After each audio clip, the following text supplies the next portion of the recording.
थरे पांड्या करिबे विवाह क्रिकेट छाड़िबे कि हार्दिक पांड्या विवाह तारीख आसिला सामनाकू। बंधुगण, भारतीय cricketer star allrounder Hardik Pandya को नहीं एबे गोटिए परे गोटिए चांचल्यकर खबर सामनाकू आसुछि।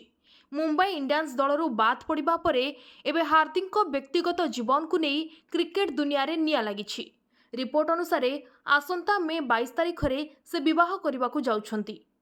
सूचना अनुसार आईपीएल मैच समय रे माहिका शर्मा क्रमागत भाव स्टाडियम रे नजर आसुथिले, किंतु विवाद सेतेबेले बढ़िला जेतेबेले टीम रो ड्रेसिंग रूम भितरर किछि गुप्त कथा बाहर लीक हेबाकू लागिला।